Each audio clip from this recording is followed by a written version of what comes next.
नमस्कार। आज हम चौथा पाठ जिसका नाम है आदर्श बदला ये देखेंगे और इसके लेखक हैं सुदर्शन।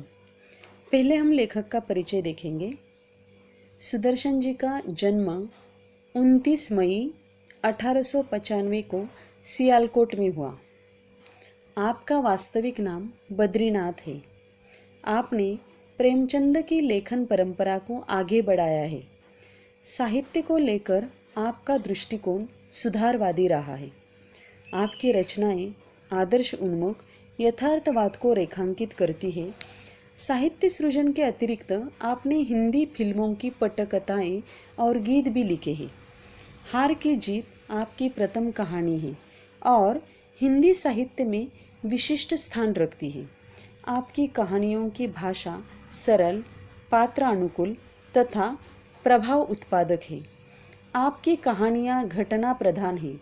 रचनाओं में प्रयुक्त मुहावरे आपकी साहित्यिक भाषा को जीवंतता और कथ्य को प्रखरता प्रदान करते हैं। आपका निधन 9 मार्च 1967 में हुआ। अब सुदर्शन जी ने जो साहित्य लिखा है उनके नाम सुनिए। पुष्पलता, सुदर्शन सुधा, तीर्थ यात्रा, पनघट ये उनका कहानी संग्रह है। सिकंदर, भाग्य चक्र ये उनका नाटक है। भागवती ये उपन्यास है। ऑनररी मैजिस्ट्रेट ये प्रहसन है। तो आदि साहित्य उन्होंने अपने जीवन में लिखा है। अब विधा परिचय देखिए। कहानी भारतीय साहित्य की प्राचीन विधा है। कहानी जीवन का मार्गदर्शन करती है, जीवन के प्रसंगों को उद्घाटित करती है, मन को बहलाती है। अतः कहानी विधा का विभिन्न उद्देश्यों के अनुसार वर्गीकरण किया जाता है। सरल सीधी भाषा, मुहावरों का सटीक प्रयोग, प्रवाहमान शैली कहानी की प्रभाव उत्पादकता को वृद्धिगत करती है।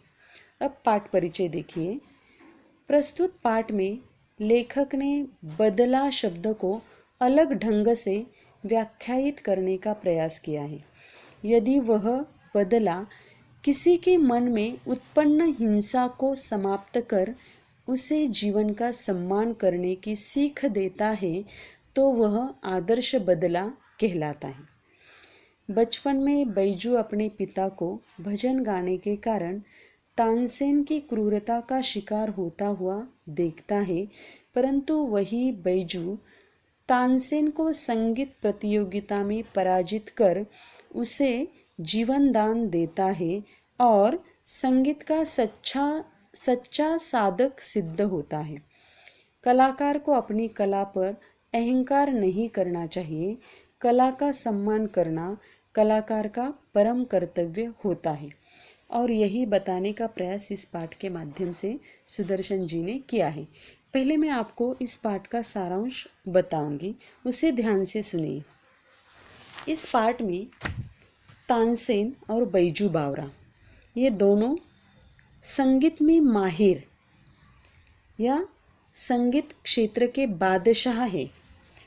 तो तानसेन बादशाह अकबर के दरबार में काम करने वाला या मशहूर संगीतकार है। बादशाह अकबर के दरबार का मशहूर संगीतकार है। तो उस राज्य का कानून है कि कोई भी दूसरा व्यक्ति उस राज्य में आकर या आगरा शहर में आकर गाना गाता है तो उसको मृत्युदंड की सज़ा दी जाती है, क्योंकि तानसेन की बराबरी करने वाला कोई नहीं है।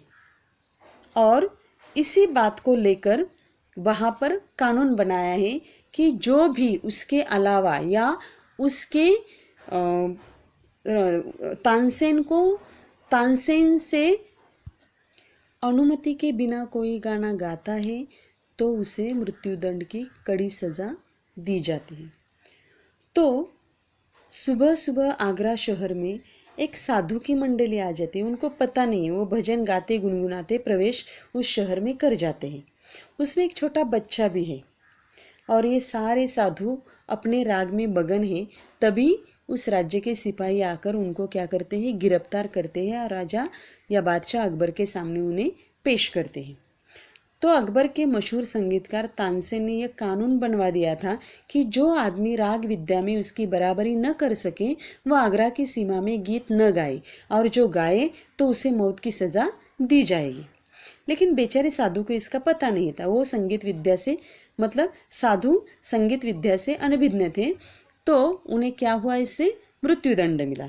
तो उनमें जो छोटा बच्चा था उसे तानसेन क्या कर देता है, छोड़ देता है। वह बच्चा रोता बिलखता तड़पता आगरा के बाज़ारों में क्या करता है, आगरा के बाज़ारों से निकलकर जंगल में अपनी कुटिया में पहुंच जाता है और वहाँ वो विलाप करता है, रोता है। और तभी वहाँ से बाबा हरिदास, उसकी जो कुटिया है, उन्हें आवाज़ आ जाती है कि एक छोटा बच्चा उन्हें दिखाई देता है, तो वहाँ वो अंदर चले जाते हैं। पर वो देखते हैं वो जो छोटा बच्चा है उसे शांति, उसके मन में शांति नहीं थी। क्यों नहीं थी? क्योंकि उसका सारा संसार उजाड़ चुका था। उसके जो पिताजी थे उसकी मृत्यु हो गई थी। किसके कारण? तानसेन के कारण। मतलब तानसेन ने उसे क्या किया था, तबाह कर दिया था। तो ये जो छोटा बच्चा है जिसका नाम क्या है, बैजू बावरा, तो ये बैजू बावरा क्या करता है, बाबा हरिदास को ये सारी हकीकत बताता है और मुझे संगीत विद्या सिखा दो, ऐसा वो उसे कहता है। तो इस बात पर ये बाबा हरिदास है, उसे 12 वर्ष तक संगीत की जो तपस्या है वो सिखाते हैं, उसे संगीत पढ़ाते हैं और बैजू बावरा को संगीत विद्या में वो माहिर कर देते हैं। और आगे जाकर यही बैजू क्या हो जाता है, पूर्ण गंधर्व हो जाता है। उसके स्वर में एक जादू आ जाती है। ऐसा महान संगीतकार वो बन जाता है। किसकी वजह से? हरिदास की वजह से। लेकिन वो ये क्यों कर रहा है? क्योंकि उसे तानसेन को क्या करना है, हराना है। लेकिन संगीत तपस्या पूरी होने के साथ ही बैजू बावरा को बाबा हरिदास के सामने यह प्रतिज्ञा भी करनी पड़ती है कि वह इस राग विद्या से किसी को हानि नहीं पहुंचाएगा। इस प्रतिज्ञा से उसे लगा कि प्रतिहिंसा की छुरी हाथ में आई भी तो गुरु ने प्रतिज्ञा लेकर उसे कुंद कर दी। कुछ दिनों बाद यही युवक यानी कौन, बैजू बावरा आगरा के बाजारों में गाता जा रहा था। लोगों ने उसे देखा और क्या सोचा कि शायद इसकी मौत आ गई है, क्योंकि उस राज्य का या आगरा शहर का कानून क्या था, जो भी गाना गाएगा उसे क्या दी जाएगी, मृत्युदंड की सज़ा दी जाएगी। तो सारे लोगों को ऐसा लगता है, लेकिन जब वो बैजू का गाना सुनते हैं तो सारे अपनी सुध-बुध खो बैठते हैं। सिपाही दौड़कर आते हैं उसे हथकड़ियाँ पहनाने के लिए, लेकिन वो भी अपनी सुध खो बैठते हैं। और ऐसा करते करते वो कहाँ आ जाता है, गाना गुनगुनाते, गीत गाते गाते, लोगों को मंत्रमुग्ध करते करते वो तानसेन के महल के सामने आ जाता है। तानसेन बाहर निकला और उसने कहा कि शायद इसकी मौत सिर पर सवार है, यानी इसकी भी मृत्यु आ गई है। तो यह सुनकर बैजू बावरा के होठों पर मुस्कुराहट आ गई और उसने कहा, मैं आपके साथ गान विद्या पर चर्चा करना चाहता हूँ। तानसेन ने कहा, जानते ही नियम कड़ा है, मेरे दिल में दया नहीं है, मेरी आंखें दूसरों की मौत देखने के लिए हर समय तैयार है, ऐसा तानसेन कहते हैं। इस बात पर बैजू बावरा कहते हैं, और मेरे दिल में जीवन का मोह नहीं है, मैं मरने के लिए हर समय तैयार हूँ। दरबार की ओर से शर्तें सुनाई गई। राग युद्ध नगर के बाहर वन में आयोजित किया गया। नगर के बाहर वन में आयोजित किया। लगता था वन में नगर बस गया है। बैजू ने सितार उठाया, उसने पदों को हिलाया तो जनता ब्रह्मानंद में लीन हो गई। उसकी उंगलियां सितार पर दौड़ने लगी। लगा सारे विश्व की मस्ती वहां आ गई है। तभी संगीत से प्रभावित होकर कुछ हिरन छलांग मारते बैजू के पास आ गए और वे उसका गाना सुनते रहे, संगीत सुनते रहे।